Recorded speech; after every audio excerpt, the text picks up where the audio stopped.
We're just having a conversation.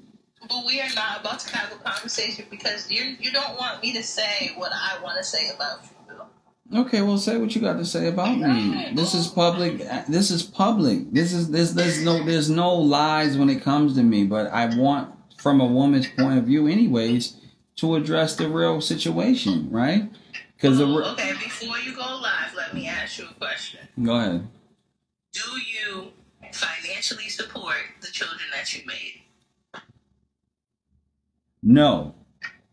Okay, boo. So you do not want me to go on live with you because I think it is your duty and your responsibility to help financially support the kids that you made. No, it's not my obligation to support any child that I did not give rights to have. Okay, for example, let me give you an example. I say to you, I get you pregnant. Yeah. And you say, I'm pregnant. And I say, hey, look, I know that you're pregnant. However, we've already had a discussion about how I did not want children. And I understand that you're pregnant, but I am not financially, nor do I want to put money into a child right now because I have to put money into myself first in order for me to take care of a child. It's called self-preservation. That's the first law of the universe, self-preservation. So I'm saying the same way a woman can have a child or get pregnant and say, hey, boo, and I say, hey, what's up? And she says, you know what? I no longer want to have this child. I have no rights to tell her what not to do. Okay? I agree with you. Okay, so now with that being said, if I cannot tell you not to have an abortion, then you don't have the right to tell me that I have to pay for a child that I don't want. That's just fair. I agree. So, next. Mm-hmm. And that's not true for each one of your children. Some of them little niggas you wanted. Well, the ones that I wanted, I've tried my best to play a part in their life. And I will not dumb myself down. Because this is the thing, right? This is the thing when it comes to women. Women feel as if because I have a child with you, it's your job and your duty to take care of this child, even when I'm disrespectful. Fuck no. Okay, for example, a nigga have a child with a we're gonna use Cena, right? We're gonna use Cena, right? We're not gonna say the whole name. She gets pregnant with the child. I said I don't want the child. We have a discussion about not wanting to have this child in the beginning. She gets pregnant. She listens to her friends. Her friends say, hey, have the child. Well, I think that that's between you and your village to raise that child. Because I already said, you already said, it's a no-go. The moment that you make that decision to have that child, that is on you, not on me. Because I already told you, I already have a child that's 2 years old that I'm trying to struggle to figure out how to raise a child.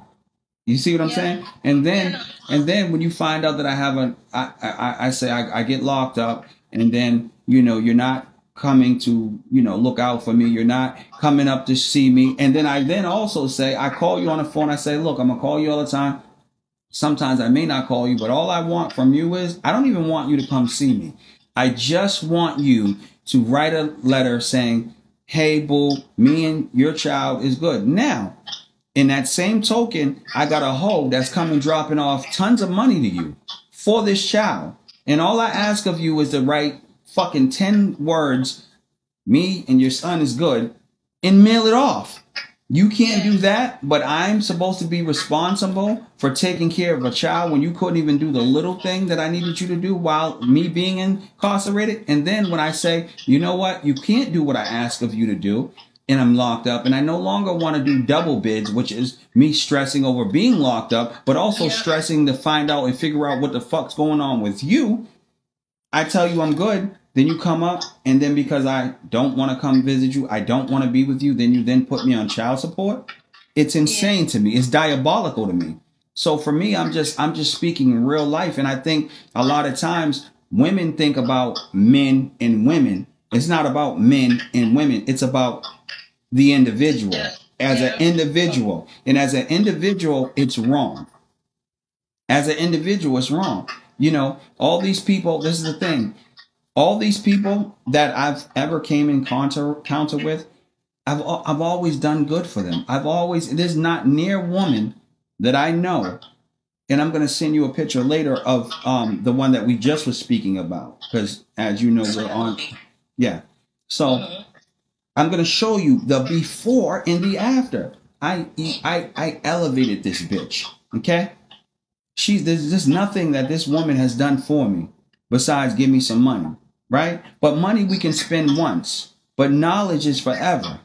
Knowledge is power. Power is money, and money is knowledge is power. Power is money. So with that being said, you can pass that down to generations. That's generational wealth that I just give you. You know what I mean? Which is something that is forever. You gave me money. And then the thing about the money that you gave me was off of a hustle.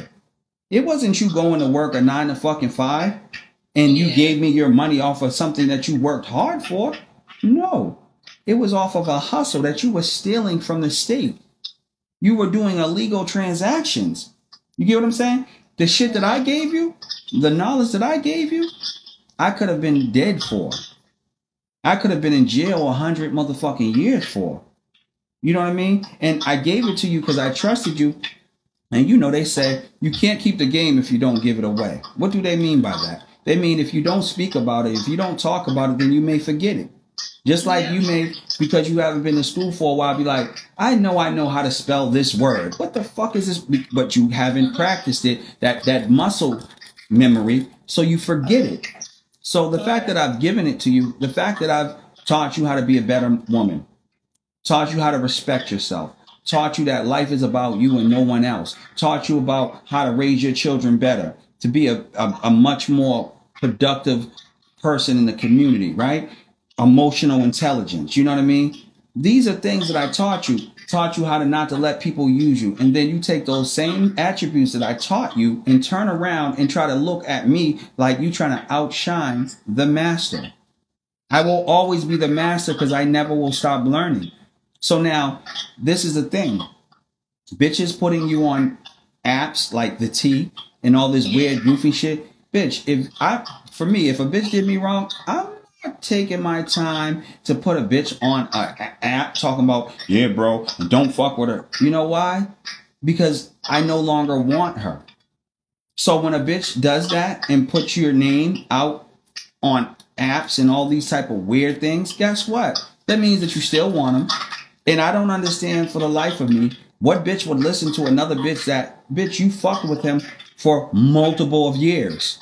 Now all of a sudden, because he don't want to be with you, now he's a nigga that you need to go to the clinic. Now all of a sudden he's a no good nigga. Now all of a sudden he's mad. All of these things that are made up in your head because you want to make a reason for why you failed at being a great individual. Bitches will take time to investigate what a nigga is doing wrong, but won't take time to investigate how they can be a better woman for the relationship. Okay? The shit that I'm saying is uncommon information, and the fact of the matter is, bitches be mad because I'm Jew the fuck up. I carry myself like a motherfucking god that I am. You know what I mean? And I can go in any room. I can go to any room. I can go on the street. I'm in different states. You know what I mean? Rubbing shoulders with different niggas that I don't even know when I'm moving like a motherfucking celebrity. You know what I mean? I didn't have a lot of motherfucking education, and I fuck around and slipped up and became famous in the mix of doing it. You know? Now these niggas see me. They see the content, right? They see the podcast. Huh. They see the clothing. Huh. You know, they see it. You know what I mean? I ain't gonna stop. Two of my kids' mothers. How ironic is the same week two of my kids' mothers reaching out to me talking about children now. They see this content. They see this movement and they know who I am. They know who I am. What is the ironic thing that bitches is now running to the child support? You don't get to have a child. This is the thing. You don't get to have a child for like, okay, if I have a child for this nigga, I got a extra income. Because that's what these bitches is using niggas for, an extra income. You see my face got some. No, but